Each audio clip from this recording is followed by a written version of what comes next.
We taught them everything. We ruled Europe for 800 years, from Spain and Portugal. You go and look at the writings of Avicenna. At a time when Europe, every time you had a cold or you had a disease, they thought it was Satan, a devil. That's why they have transferred all that knowledge now. They have kicked out Christianity in their countries, and they have, they put it in Africa. Now, in Africa, everything is devil this, devil accident, devil, illness, devil that. It's like the devil has taken over the world. They killed him because he taught Black people how to think freely. Not violently, not recklessly, just freely. It doesn't matter what they say. We are the light the world learns from. If you're really committed to being a racist in this country, you can't unsee what I'm about to show you. You might want to start checking Amazons for blankets, because this gas furnace behind me, you don't get to have one of those either, because that was invented by a Black woman named Alice Parker around 1920. She received a patent on it. They tried so hard to silence Black wisdom. But Black wisdom has become the fire that is reshaping the world right now. No one is disputing that. If you are disputing that, tell me in the comment section, why are you saying otherwise? But I'll say this. For centuries, the world underestimated Black wisdom. They feared Black power in the streets. They feared Black voices in protest. They feared Black unity when they marched together. But what they never expected is that there was a silent force, a shift, and transformation happening not on the news, but in the minds and in the hearts of Black people. Black wisdom is no longer loud all the time. Black wisdom doesn't even need a microphone to show up, because the world is listening regardless. Black women doesn't beg for validation, but it's simply they are the blueprint. And right now, society is realizing something that Black people already knew, that Black people are the thinkers, are the builders, the healers, the culture makers, and truth tellers. So the wisdom that was once frightened the world, or the wisdom that once frightened the world, is now reshaping it. Let's watch these clips and then we come back with more commentary. It doesn't matter what they say. We are the light the world learns from. Even when they try to bury us, we became seeds. Even when they try to silence us, we became song. Every era that attempted to dim our brilliance only proved one thing: the world cannot evolve without the frequency of the Black woman. From ancient priestesses of Kemet to modern healers and mothers, we have always carried the codes of renewal. We taught humanity how to nurture, how to season, how to cook, how to pray, how to rise. Our laughter rebuilt what oppression tried to dismantle. Our love rewire entire generations. And even now, while systems still attempt to consume our light, we keep shining. Because our glow doesn't come from circumstances. It comes from source. It's ancestral sunlight moving through melanin, wisdom moving through our bones. Now, we can say, you can say it with me: I am the light of my lineage. I am the lesson and the liberation. My healing illuminate the world. So walk tall, shine freely, love boldly, because when we heal, the planet remembers how to breathe again. Now, if you're ready to step fully into your divine light and release the shadow your lineage had carried for centuries, type ready in a comment or DM me for an energetic lineage healing session so we can anchor your radiance and let it ripple through generations, because we are the light and the world is still learning how to see. There was a Black man that was considered the African multi-genius by the name of Imhotep.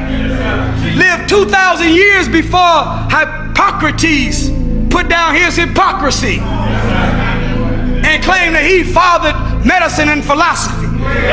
Imhotep was the original doctor. Imhotep was the original architect. He designed the first step pyramid of Saqqara out of his own mind. Imhotep was a master builder. Imhotep was a scholar. He was a scientist. Imhotep was the father of philosophy. So not only did he know how to build outside, but he knew how to build people from the inside. Imhotep, a black man, did that. Whenever the white man came with the study of the molecular composition and the atomic origin of all matter and energy, he called it chemistry. Chemistry. The word chemistry, means study of chem, where Egypt's original name was Kemet. So when they wanted to study the origin of the molecules and the atomic structure of energy and matters, they didn't go to Europe and study. They studied in Kemet to learn the origin of all things. Jay-Z, O.J. Simpson, Kemi Badenoch, the black community. Stay with me and let me land. Okay. Many of you may know the song The Story of O.J. by Jay-Z, which is a song which talks about O.J. Simpson. O.J. Simpson, if you don't know him, very famous American footballer, most known for one of the most famous criminal trials of all time, the murder of his wife/girlfriend, Nicole Simpson. And like outside of this trial, he was most sort of famous for saying, "I'm not black, I'm OJ." He said that as kind of like a reference to the fact that on account of the success that he had amassed, he kind of in his head thought that his success allowed him to transcend his blackness. Stay with me. So then Jay-Z makes this song and he's basically saying like, no matter how much success you have, you're still black at the end of the day. Or still... Now for me, this song has always felt very right message, wrong messenger, because Jay-Z, he likes to align himself as somewhat of a black power figure on account of the fact that he's a black billionaire, and it's one of these like success stories. You know, if I can make it, you can all make it. This ideology that the way in which we can sort of succeed as black people is by way of gaining capital, owning businesses, acquiring financial gain, acquiring wealth, that kind of thing. The problem is, in truth, this is just not true. And if anything, when black people do succeed, it's more of a message to exceptionalism than it is like the rule. Cool, I hear you say, what does this have to do with me? Let me land. Okay. Now let's look at Kemi Badenoch. Kemi, the name on all of our lips. Most young black people within this country are not that fond of Kemi for the way in which she kind of flouts black solidarity in seek of white acceptance. And while she thinks that she has managed to transcend her race, that is in fact not the case. However, regardless of your feelings towards Kemi, I think when we do sort of go out of our way to slate her, in a way, we adopt the hypocrisy of Jay-Z. Now, stay with me. Within the UK, within the black British kind of scene space, especially sort of like in academic settings, there is a lot of focus on this kind of like corporate grind. And I'm not saying that people shouldn't aspire to do well. The cost of living is truly a crisis.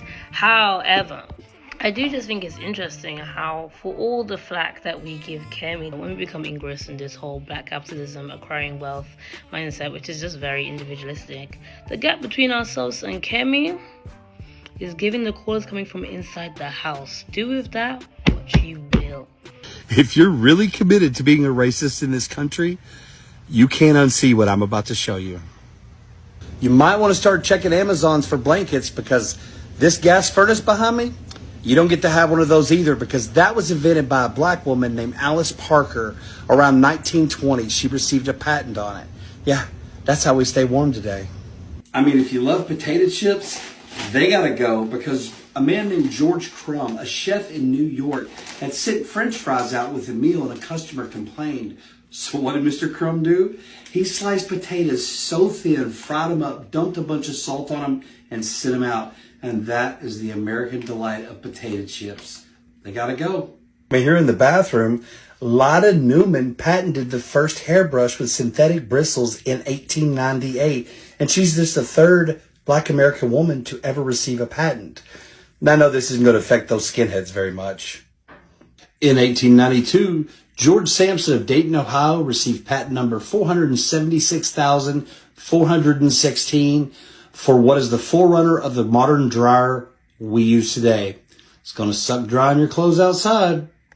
In the late 1880s, Samuel Scotron of Pennsylvania patented the curtain rod. Ooh, that's going to piss off some white girls. It's going to be really hard to plan racist rallies without a color monitor. Invented by Mark Dean, an engineer at IBM, he is also on 3 of the original 9 patents of the IBM PC that came out in 1981. Did you know in 1897, Albert Crowell in Pittsburgh, Pennsylvania, developed a mechanized ice cream scoop. You know, the click, click that separates the ice cream from the spoon, changing the way ice cream is served. And if you're racist and an ice cream lover, it's going to get worse. I told you it's going to get worse. Augustus Jackson, the father of ice cream, pioneered many of the methods we have today to enjoy ice cream, including the way we salt it. Another thing about being a racist, you're going to have to give up the freezer and frozen foods, because Frederick McKinley Jones of Ohio, who was orphaned at 9 years old with a 6th grade education, a young biracial boy, grew up to invent Thermo King, which is the reason why we have frozen foods that are shipped and stored in stores and our homes. You got to give up ice cream and frozen pieces? So if you still want to be a racist, there are some things you're going to need to purge from your life. If you would, just put it out on the curb. I'll send some trucks around to pick it up, and we'll go give it to real Americans who really need it. Have a great day. GPS is a black woman. 3D imaging is a black woman. Laser eye surgery is a black woman. Escalators a black inventor. Elevators a black inventor. The roller coaster is Granville T. Woods. Roller coaster, everything. Internet, the cell phone. The cell phone. I was just watching the thing on the cell phone. Our video games is Jerry Lawson in Silicon Valley. They try not to mention him, but he's the reason why we have Xbox, Atari. He did the first, before Atari, the F1 series. Jerry Lawson, a black dude who invented home videos, sanitary napkins. It's a woman. Our ADT, our security system, is a black woman in Queens, Mary Van Brighton. In 1966, she invented the home security. You're talking about open heart surgery, Daniel Hale. Plasma, Charles Drew. We can keep going. Surgical equipment, black people inventing, just constantly inventing, and they took everything and lied. But now things are coming into the light with all these black inventors. And black people are still thriving. Black women have the highest degrees in America. Highest degrees in America. These are the same women that were operated on with no anesthesia on their vaginas by that Dr. Mims guy who they just took down his statue in New York. These are black slave girls raped, but they're number 1 in academics. Black people invented hockey in 1895 in Nova Scotia, 22 years before the NHL. There's a book called Black Ice. You can see it. The atrocities that African Americans have been through, I'm surprised we are this peaceful. They used to make black people laugh in barrels in certain towns because they were too loud. So they go, you got to laugh in the barrel. Everybody around the world copies African Americans and then yet disrespects them to the fucking highest. And it's annoying. And enough of that shit. They killed him because he taught black people how to think freely. Not violently, not recklessly, just freely. And in South Africa, under apartheid, that was enough to get you murdered. That was Steve Biko. Born in 1946 in South Africa under one of the most violent racial systems on earth, apartheid didn't just separate people by race. It separated them from their sense of self. And Biko saw that early. As a medical student, he saw that Black South Africans didn't just need political liberation. They needed psychological liberation. Because when you've been told your whole life that you're inferior, freedom has to start in your own mind first. He called it the Black Consciousness Movement. It wasn't about hating white people. It was about rejecting the lie of white superiority. And he told his people, the most potent weapon in the hands of the oppressor is the mind of the oppressed. And that terrified the regime, because guns they could control. But ideas that made black people love themselves, question authority, and see through fear, that was a revolution that they couldn't police. So they banned him, they silenced him, made it illegal to quote him, publish his words, or even mention his name in public. They restricted where he could go, who he could talk to, what he could write. And still he kept organizing, quietly. fearlessly. In 1977, the South African police arrested him. They beat him so badly that his brain swelled. He was left naked, bleeding, and chained in a cell. They dumped his body in a Land Rover and drove 700 miles while he was dying. He was 30 years old. And when he died, the apartheid government called it a hunger strike. But the autopsy showed brain damage, bruises, and blood everywhere. They didn't just kill Steve Biko, they tried to kill what he stood for. But it didn't work because his death ignited something bigger. The movement that grew from his words would push South Africa towards global pressure, boycotts, and eventually the collapse of apartheid itself. Steve Biko didn't carry a gun, he carried truth. And they feared it more than anything, because he made Black people dangerous in the most powerful way possible, by making them unafraid. Say his name, Steve Biko. Welcome back. Now, do you know what's funny on all this conversation? The world pretends not to see Black brilliance. But at the end of the day, they copy it. They copy the fashion of the Black people. They copy the language, the slang. They copy even how Black people work. They studied it. They benefit from it and profit from it. Black music shapes global sound. Black fashion shapes global taste. We have been talking about this. Black language, Black innovation, Black spirituality. Even when the world tried to silence Black people, at the end of the day, Black wisdom still overcome it. It has moved underground like roots. It has gone down, and it's growing, it is strengthening, it is spreading, and it is unstoppable. Because Black people became a force that can't be cancelled, a flame that cannot be controlled. Okay? And now, society is shifting slowly by slowly towards what Black people have already knew for a very long time, what Black people have already created, invented, what Black people have always presented. That is soul, authenticity, courage, name them, community, love, freedom. Because, allow me to say, Black people are the real people who can genuinely love. They can genuinely love. Why am I saying so? It's because we have a lot of issues that has been going on between different communities. There is racism, there is discrimination, and everything. Okay, but despite all those things that Black people have been going through, they still stand tall and saying, you know what? I love these people. They still stand tall and say that we are not fighting them, that we are not repaying what they did to us. No. We talk, we protest, we call for unity, we call for freedom and everything, but we don't hate.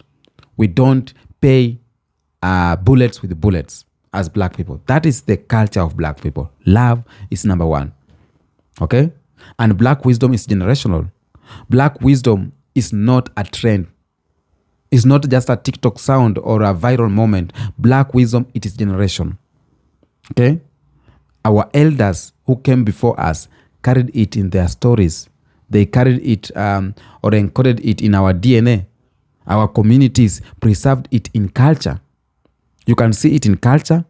You can see it in artistic. You can see it in the youths who are now amplifying it. Okay? So what you are seeing today is a Black awakening. The Black resistance or Black empowerment movement worldwide. This thing, what you are seeing, it is not random. It is the results of seeds planted generational before. And we are the harvest here.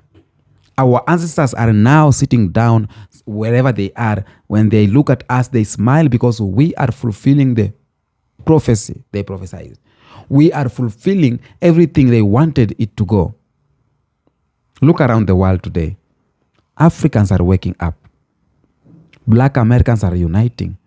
Black Caribbeans are reclaiming their pride. Black Europeans are breaking mental chains. Black youths are everywhere saying, we are not begging for a seat at your table. We are building our own table. The silent force is not angry. It is focused. Okay? The silent force, it's not chaotic. It is not noisy. It is strategic and it's intention. We are no longer reacting right now. We are creating things. And this creation is the highest form of power. And I tell each and every Black person, Africans, Afro-Caribbeans, Black Americans, as I am like this, you may think I'm young, But whatever I know inside my mind, what I'm thinking is for the betterment of the people, of all melanated people. Okay? Not even melanated alone, is for the betterment of the world. Because I'm thinking about unity of black people. I'm thinking about black people power. I'm thinking about black people growing economically. I'm thinking about having freedom of speech and everything. I'm thinking about political liberation, economic liberation, spiritual liberation. Because when I talk about spiritual liberation, for example, I'm talking about something deep. I'm talking about how we were cornered in their God, because they painted their God white, and they made us black people to believe that their God is the best they have. They made us to believe that without them, we are not going to heaven. They made us to believe that without them, we cannot succeed. Even these IMF loans and everything, it is just trapping us, our mind, to believe that without their loans, our country cannot go ahead. And they are using these puppet leaders to tell us, we have borrowed loans because without these loans, country is stuck. Our country cannot be stuck. The reason why they are giving us those loans is because they are getting resources, extracting resources from here, and they are going to change it for money, and that money is what they are giving us. Okay? It's like someone coming to your farm, you have planted maize, and then he harvests like 100 sacks of maize, and then he gives you a handout slowly by slowly. Hey, I'm giving you 1 kg, you will return 2 kg. I'm giving you 4 kg, you will give me your daughter. That is manipulation, and that's what they are doing. Okay? But allow me to say this. We are creating right now as black people, and we have understood. Our wisdom, we are now using it. And that's why the world feels threatened right now. Not because black people are fighting, but because black people are thinking. Because we are organizing, and as black people, we are rising and uniting. Okay? When black people rise, the system trembles. When black people rise, the whole world shakes. The establishment orders panics. Okay? Because the world realizes that when black people lead, humanity evolves. Humanity evolves. We bring Ubuntu. Black wisdom is not just spoken. It is live. It is lived. It shows up in how we love. It shows up in how we move. It shows up in how we communicate, how we survive, how we forgive, how we rebuild as black people. Black wisdom is rhythm. It is resilience. Okay? It is intuition. It is culture. It is community. It is creativity. It is deeper, comprehensive of life itself. And right now, people are studying us in universities, in think tanks, cultural institutions, corporations, all are scrambling to understand black people. Why? Why is black culture shaping everything? Why? It is because black culture is not culture. Black culture, it is consciousness. Okay? When black wisdom enters a space, the space transforms. When black creativity enters a medium, the medium elevates. When black presence enters a movement, that movement becomes unstoppable. And that's why society is shifting right now, because black wisdom is the current driving the entire global transformation. Okay? And guess what? We did not need permission to create that. We did not need permission, not validation. We did not need approval. We simply existed, and that was enough. Okay? So let me reveal something powerful here. The world fears black wisdom more than black anger. Do you know that? A loud movement can be blocked. A protest can be infiltrated. They will just raise their guns. A voice can be muted. They will just unalive you. But wisdom cannot be stopped. What black people are doing in silence, sitting quiet and building, that is wisdom. Black people are moving in silence. They are maneuvering in silence. That is wisdom. Black people have decided, you know what? We are not falling for the bait. That is what? That is wisdom. Black people have decided, you know what? We are not being gaslighted. That is wisdom. Black wisdom is now in the boardrooms. When you go in technology, when you go in music, in film, in activism, in global conversation, black wisdom is needed. And we are no longer asking the world to listen, but the world have no choice than to listen to us. The world has no choice than to listen to you as a black person. They know exactly. They have started to realize that without you, there is no future.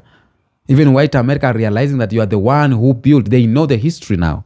They know the history. And upon knowing the history, they know that they are nothing in front of you.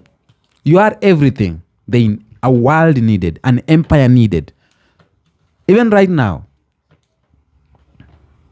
when I look at my young black kings and queens, I'm so happy. I'm so happy because right now they are different, because they are fearless. They question everything. They refuse outdated narrative. They reject guilt and shame. They embrace identity. They see truth. They create change. They know their worth. The beauty of everything is to know who you are. Know your worth. Know your power. Know your history. Okay? And this generation is not broken. This generation is awakened. This generation is divinity chosen to reset the world, to rebalance the world. Okay? And what they are doing, it is in silence. They are doing it through culture. They are doing it through influence. They are doing it through digital power. They are doing it through global connection. The system cannot stop black people. The system cannot stop black youths, because the system does not understand what we are doing as black people.